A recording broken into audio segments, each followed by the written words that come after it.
Salut tout le monde! Alors aujourd'hui on va faire la vidéo pour répondre à la question sur comment gérer un cheval anxieux. Donc un cheval anxieux c'est a priori un peu la même chose qu'un cheval stressé, c'est un autre stade mais ça, ils ont plus ou moins les mêmes comportements. Et du coup quand un cheval est anxieux en fait il va regarder un peu partout autour de lui. Il va vraiment rebondir sur ses pieds, il ne va pas être fixe, il ne va pas pouvoir rester tranquille à un moment près de nous. Il va potentiellement nous rentrer dedans parce qu'il ne va pas faire attention à nous. Et du coup, c'est à nous à essayer de le rendre, ouais, on essaie toujours d'essayer de le calmer et tout ça. Et quand on n'y arrive vraiment pas, on tire sur la corde 3 fois pour vraiment faire comme une sonnette d'alarme. Sauf que là, au niveau physiologie du cheval, ça risque de poser des petits traumas. Si on tire trop fort sur le licol, c'est au niveau des cervicales que le cheval récupère toutes les actions qu'on fait sur le licol. Donc le fait de, je ne sais pas si vous avez déjà vu ça, le cheval qui cabre un petit peu, qui reste pas en place et tout ça. Et quand on est vraiment à bout parce qu'on ne sait plus quoi faire, on est stressé aussi, on n'est pas confortable parce que la situation nous échappe et on n'arrive pas à avoir le contrôle de notre cheval et on ne sait pas trop comment faire pour qu'il soit de nouveau zen et à l'écoute. Du coup, on essaye toutes les techniques possibles et imaginables avec notre cerveau d'humain sans forcément essayer de comprendre ce que le cheval nous raconte. Donc, le truc, c'est que vraiment pour essayer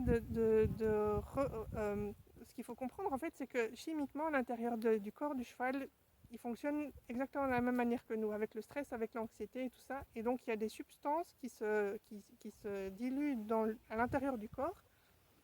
Et du coup, ça nous fait aller dans un système de survie automatique à cause de ces substances. Donc c'est chimique, c'est vraiment notre corps est programmé comme ça et il va tout faire pour nous mettre en mode de survie. Et le mode de survie du cheval, c'est dès qu'il ne se sent pas en sécurité, il va essayer soit de se battre, soit de figer, soit de s'encourir. Et donc les chevaux qui sont anxieux, ils sont toujours hyper stressés, hyper à regarder partout. Et donc tout ce qu'ils veulent en fait, c'est de fuir. Et si on ne les écoute pas, à un certain moment, la cocotte minute va exploser et du coup, c'est là qu'ils vont se carapater. Donc, ce qu'on veut en fait, c'est d'avoir vraiment essayer d'avoir un cheval qui revient dans le calme, vraiment hyper serein avec nous et qui soit vraiment concentré sur nous. Ça, c'est notre but du jeu, c'est d'essayer de faire reprendre l'attention du cheval vers nous pour lui dire on s'en fout de ce qu'il y a sur le côté, regarde-moi, on va faire des trucs ensemble et ça va aller quoi. Ok. Donc pour ça, la première des choses, c'est essayer pas essayer, oui, essayer de demander, d'inviter le cheval à bouger ses pieds, mais à les déposer là où nous, on lui dit de les déposer. Donc on va faire vraiment des exercices pour essayer de faire bouger le cheval, parce que dans le mouvement, il pourra s'exprimer, il pourra pas forcément exploser, mais ça va libérer les tensions qu'il a. Par contre, on va l'inviter à faire vraiment des exercices précis où on va lui demander de mettre ses pieds à un endroit précis. Ok. Donc, peu importe les exercices, mais vraiment essayer de prendre le contrôle de la situation en lui disant où mettre ses pieds pour que lui puisse se calmer et que nous, on puisse le faire revenir dans le calme et dans la zen attitude. Ok. Donc, dès les premiers symptômes de stress, en deuxièmement, c'est essayer de remettre le cheval dans son corps. Parce que là, il regarde tout partout, tous les copains, ce qui arrive à l'extérieur, etc. Et donc, il n'est plus du tout connecté à ce qui se passe à l'intérieur de lui. Donc, il va être vraiment à l'affût de tout ce qui se passe autour de lui. Et donc, il ne va plus faire attention à ce qui se passe à l'intérieur de lui et à lui. Et donc, le fait de le remettre dans son corps pour vraiment essayer de relâcher les tensions, c'est vraiment primordial parce qu'il va se rendre compte qu'il a des tensions d'abord et puis que le fait de bouger, etc., de se relaxer, ça va lui amener plus de calme et plus de sérénité avec nous. Et le fait que ce soit nous qui l'invitons à faire les choses, il va se poser sur nous, il va être plus connecté à nous il va être plus focusé sur nous plutôt que sur l'environnement. Donc c'est vraiment important de faire comprendre au cheval qu'il doit faire attention d'abord à son corps et on s'en fout de ce qui se passe derrière sur le côté, les copains, etc. Donc le fait que lui, il ait conscience de son corps, c'est comme nous, hein.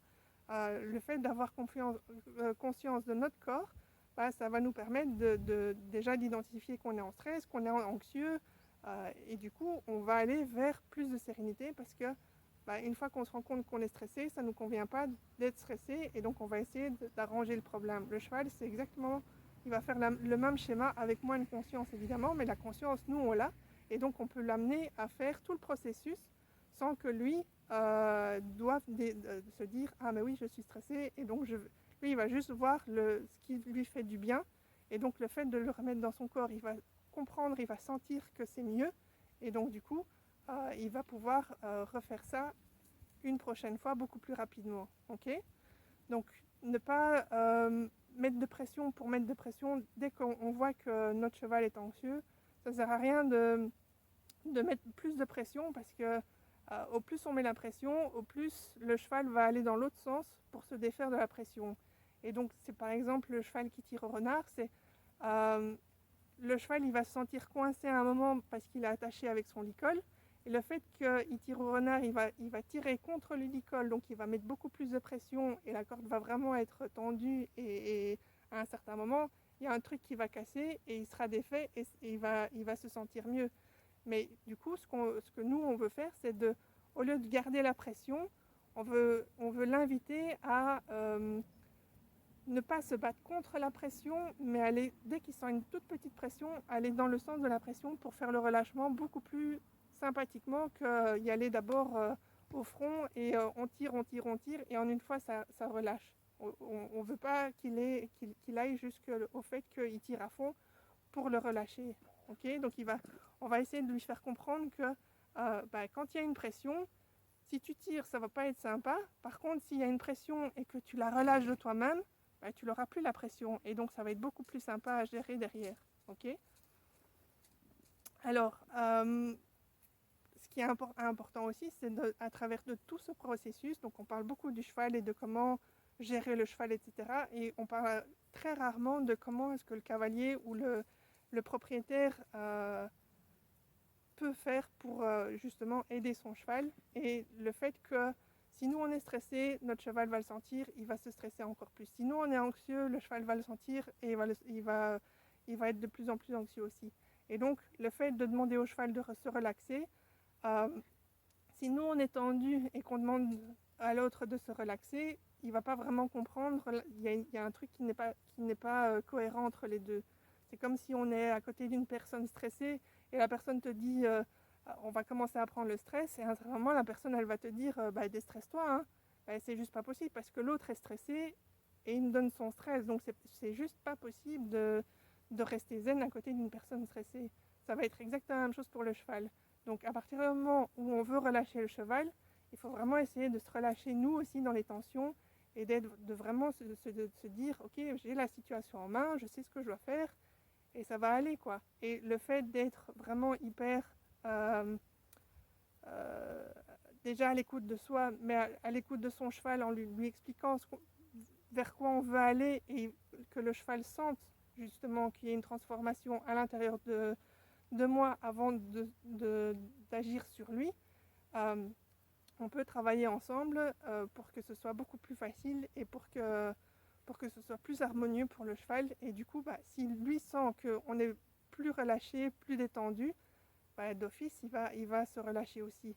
Okay, donc c'est vraiment essayer de travailler toutes ces sphères-là pour que notre cheval anxieux soit de moins en moins anxieux et qu'on puisse déjà détecter le plus tôt possible pour pouvoir l'aider le plus vite possible parce que du coup il y aura moins de choses à mettre en place et ce sera plus facile à mettre en place aussi derrière. Okay, plutôt que attendre que mon cheval aille dans les tours et commence à avoir des comportements qui me font peur et du coup si moi j'ai peur je peux pas me détendre. Okay, donc à un certain moment si le cheval est complètement stressé, anxieux et que nous aussi on sera plus capable de rien faire et le cheval non plus quoi.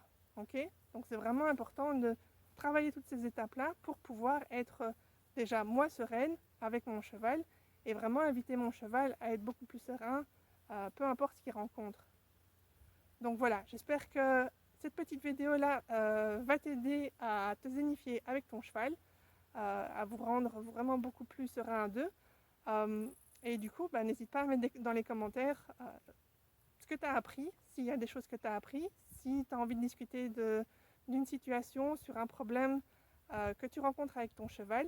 Et je serai ravie, enchantée de pouvoir échanger avec toi. Alors si tu veux en savoir plus par rapport à toutes ces techniques de désensibilisation de cheval anxieux, etc., n'hésite pas à nous rejoindre sur le groupe Facebook qui s'appelle le Labo du Zen, où je partage encore beaucoup d'autres choses. Et sinon, tu peux toujours venir voir sur mon site internet s'il y a quelque chose qui te parle. Donc je te dis à très bientôt dans la prochaine vidéo. Salut!